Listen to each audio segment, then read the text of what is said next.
Yo no aguanto. Yo no aguanto esta vida. La única solución sería quitarme la vida. Yo amo a Ruth, pero yo creo que su vida sería mejor sin mí.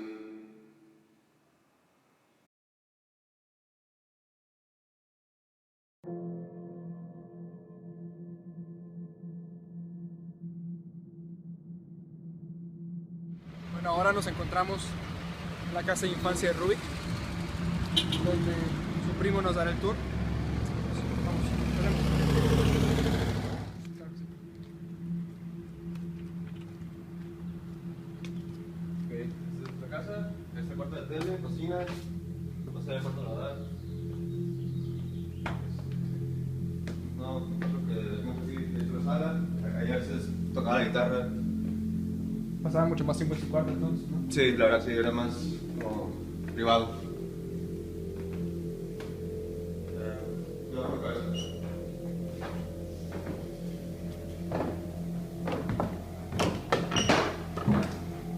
Ok. Ahí está el cuarto de los papás, ya no se debe usar ese. Cuarto de juegos, ahí jugamos mucho nosotros desde chiquitos. Baño.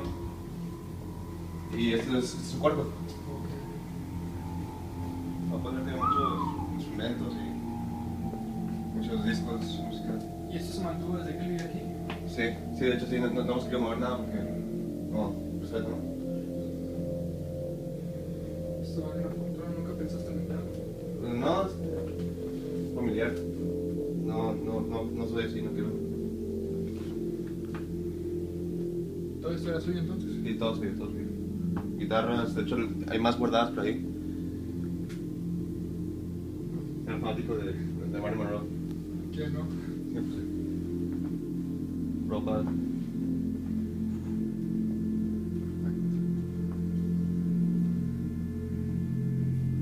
Con esto nos despedimos de Ensenada. A continuación veremos o conoceremos, mejor dicho, a la que fue su pareja. Iremos a su casa, la cual está demasiado alejada de la sociedad, por lo mismo de la fama, quería alejarse de toda la prensa, de los fanáticos. Sí, acompáñenos.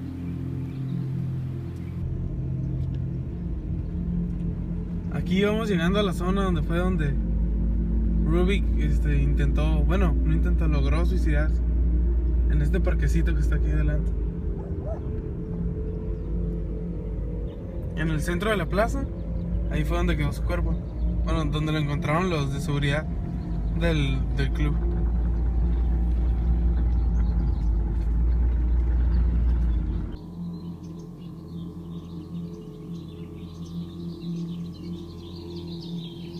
Si te fijas aquí, pues está como bien, pues bonito. Aquí es donde Rubik venía. Bueno, aquí de chico, de aquí le hicieron su fiesta de cumpleaños. Creo que de 12 años. Y pues él ya siempre que se sentía muy atareado, así. Todos los conciertos venía y se relajaba. Pero pues un día decidió relajarse más.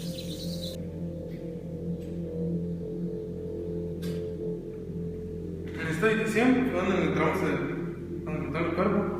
De hecho, tirado en ese pedazo. Y pues ya lo encontraron un día después, según dijeron, como que de muerto.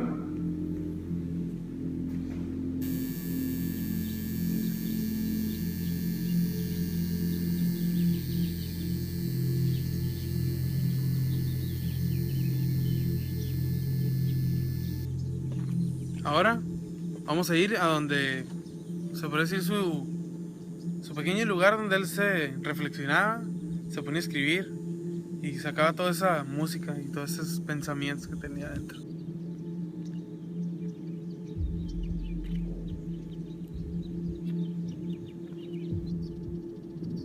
Aquí era el lugar favorito de Rubik, porque así como, pues como ven, está bien tranquilo, las aves. Aquí se venía a escribir. Algunas eran canciones, a otras solo se las quedaba él. Aquí, pues, frente a su casa. Aquí estaba todo el día. siempre que podía venía y simplemente se acostaba, miraba el cielo y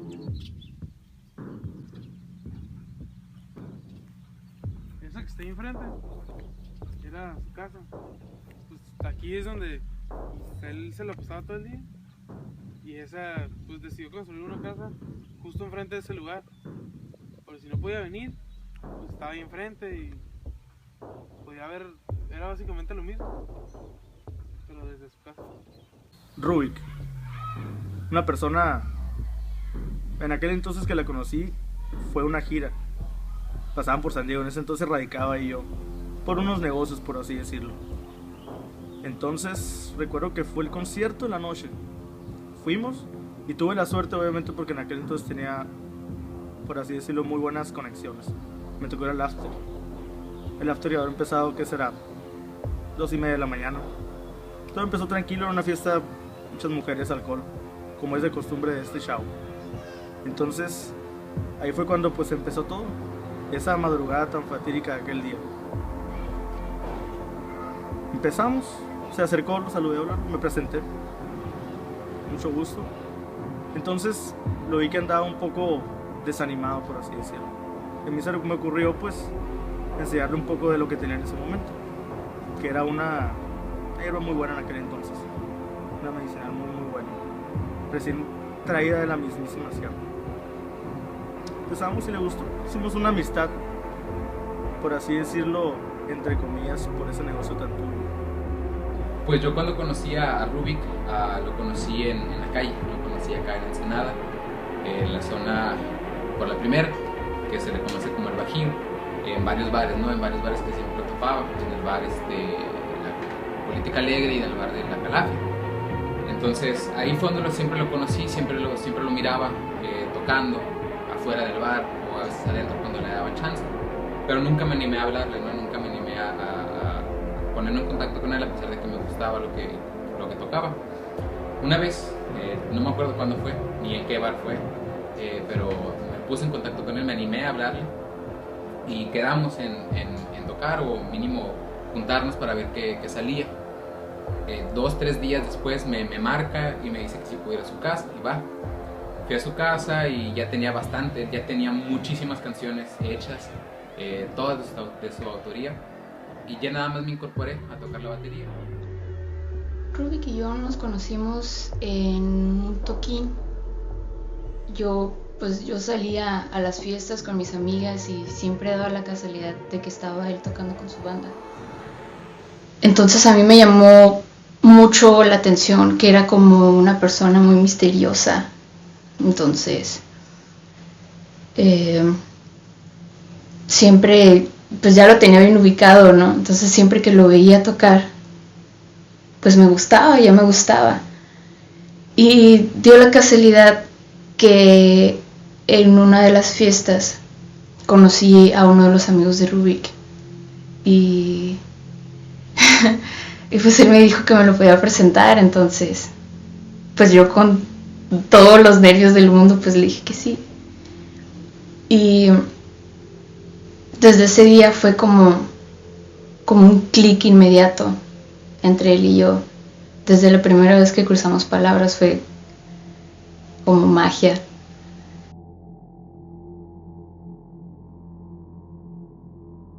He was a lonely child, and didn't have any brothers or sisters. So he did a lot of movements on his part. He used to imagine that he had brothers and sisters, and he enjoyed playing with them.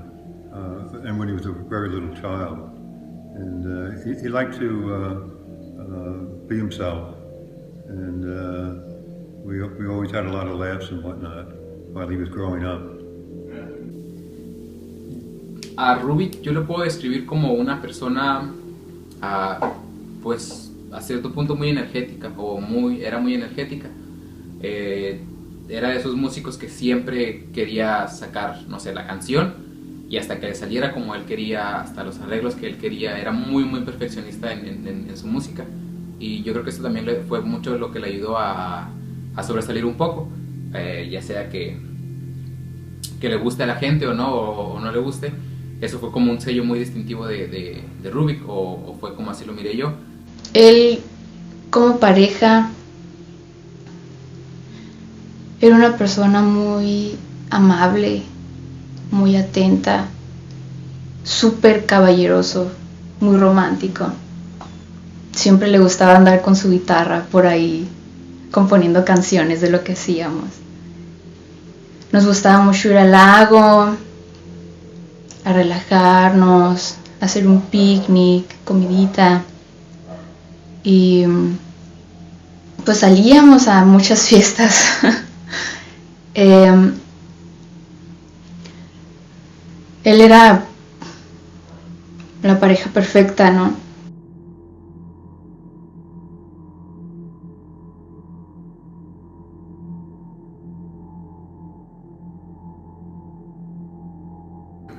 Music, I came in a little later on, and when he was about 10 years old or so, and he picked up a guitar. I got him a guitar, and he started to play it, and we gave him some lessons and whatnot, and he really enjoyed playing the instrument, and it probably was because he didn't have any sisters or brothers. So he had a lot of time to himself. Pues ya empezamos a trabajar juntos en canciones ya de los dos, y así fue como empezamos, ¿no? Como empezamos como banda, ya como tal. Yo a él siempre lo miraba muy entusiasmado en cuestión a su música, a lo que él tocaba. A pesar de que no tuviera un lugar donde tocar, ya sea en un bar o a lo mejor no tuviera un escenario, siempre estaba tocando, y era algo que siempre lo distinguía mucho, ¿no? Que él quería expresar su arte o quería expresar lo que él tenía que expresar a través de la música en donde fuera y como sea, con quien sea. Él nunca fue de artistas grandes, ¿no? De querer ser alguien súper importante, sino más que nada lo miraba como una necesidad, como algo que tenía que hacer para poder pues vivir o poder llevar bien su vida o lo mejor que pudiese. Y lo empezó a comprarme media onza cada 3 días. Porque creo que ya lo había hecho antes, pero he tenido malas experiencias con las drogas. Empezó lo habitual, como un cliente regular. Empezó 150 pesos, que serían en aquel entonces unos 8 o 9 dólares. Nada fuera de lo común. Empezó. Llegó un momento, pasados unos 6 meses de aquel día de aquella noche del after, cuando me hizo la insinuación de que simplemente ocupaba algo más, porque ya se había acostumbrado a lo que es pues la hierba, ¿no? Entonces yo pensé pues en un buen negocio. Le ofrecí el nuevo producto, heroína. Not that I know of. Nobody has I've asked him about that, and he says no, he's not taking drugs. Después, nuestro tercer disco, todos a cierto punto como que experimentamos con cosas, ¿no? Y eso fue como el resultado, fue lo que pudimos plasmar en el disco, esa como transición en el que sí empezamos a utilizar un poquito más de sustancias como para poder generar la música o para ver cómo funcionábamos en diferentes sustancias. Y sí fue, a lo mejor fue un poquito triste y un poquito caótico, ¿no? A lo mejor el hecho de hacer esa dinámica, y después nos seguimos así cuando salíamos a promocionarlo. Y sí hubo algunas que otras peleas, unas riñas, pero sabíamos que era por lo mismo, ¿no? Cuando empezó a hacer utilidad de drogas, al principio lo tomamos como algo recreativo, ¿no? Igual como entre parejas, ¿no? Como algo diferente. Pero él tendía a ser una persona depresiva, entonces como que por ese lado le pegó más el hecho de estarse metiendo sustancias, ¿no? Como que él se iba a otro mundo y no sé si se sentía más en paz o o no sé, o luchaba con conflictos internos, no sé. Y pues se enganchó. ¿Le gustó o no le gustó ese estilo de vida? Después de que terminamos de promocionar ese disco, quedamos, entre comillas, en no utilizar tanto, o mínimo cuando fuéramos a tocar, o cuando estuviéramos grabando, o lo que sea, no estar bajo los efectos, ¿no?, de sustancias, porque a veces sí, eso fue causa, ¿no?, de muchos problemas. Yo traté muchas veces de que saliera, ¿no?, del hoyo, de que no se excediera pues tanto pues del consumo de heroína, ¿no?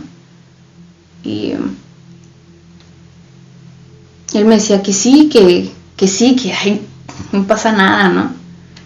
Y yo, ok, pues siempre confié en él, ¿no? Siempre, ciegamente confié en él. Si él me decía algo, yo sabía que lo iba a hacer, entonces pues no me preocupé tanto, ¿no?, al principio.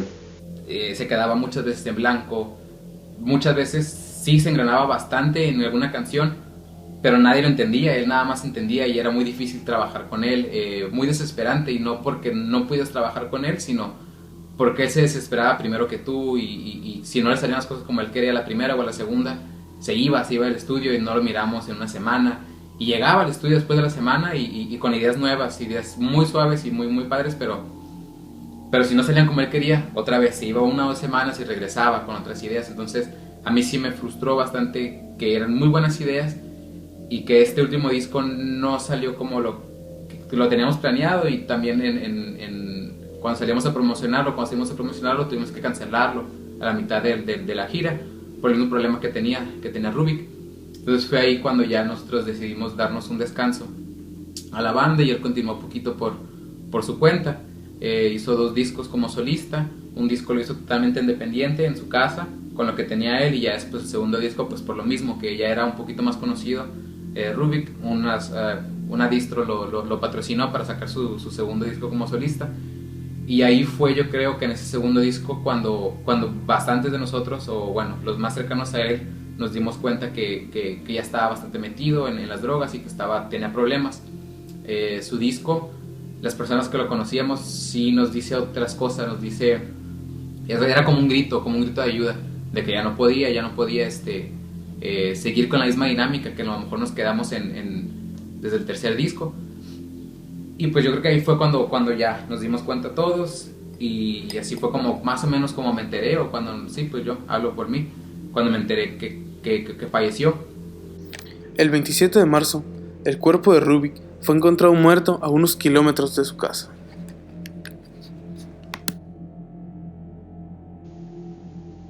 Marqué a su celular. Él siempre me contestaba.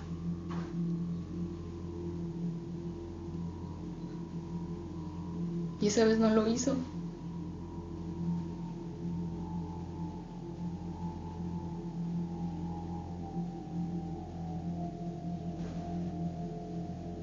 Obviamente me preocupé. Fui a buscarlo. No había rastros de él.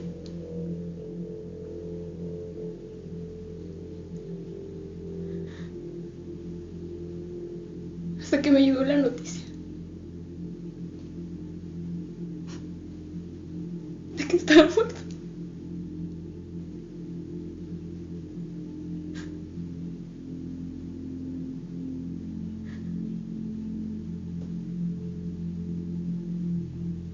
Yo no lo podía creer.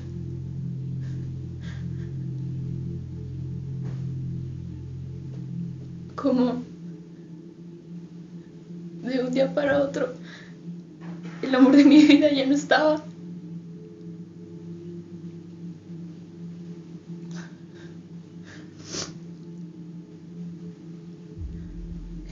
Y luego fue más shock cuando me enteré que fue por abuso de drogas. Yo me enteré por ahí que Ruth salió, o sea, se salió un tiempo de la casa de Rubik. no sé si cuando se fueron meses, no sé cuántos meses fue. A veces siento que debió haber hecho algo más por él, que debí de estar ahí con él, siempre a su lado. Yo creo que aunque lo hubiéramos querido ayudar todos, pues él no se dejaba ayudar. Él ya era él nada más y hasta ahí lo dejó. Y pues sí lo hizo bien notorio con ella y con todos, pero yo creo que sí, más con ella sí lo notó bastante. Yo no soy religiosa ni nada, pero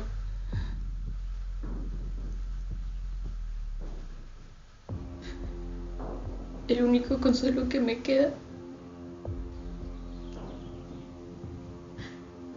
es pensar que tengo un ángel que me cuida desde el cielo y que algún día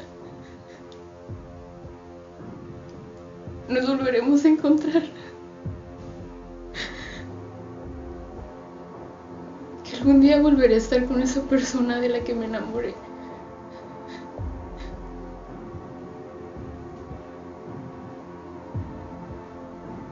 Y podremos ser felices. Y pues obviamente me dejó una incógnita muy grande. Y si no le hubiera ofrecido nada, a lo mejor nada hubiera pasado. Pues fue mi culpa, obviamente, pero también fue culpa de él, porque el problema de un adicto empieza cuando creen que pueden controlarlo. What if I were to disobey? Give you back the power. Would I be punished like a child and left on my own? Would you think me ungrateful and send me away if I couldn't make you happy?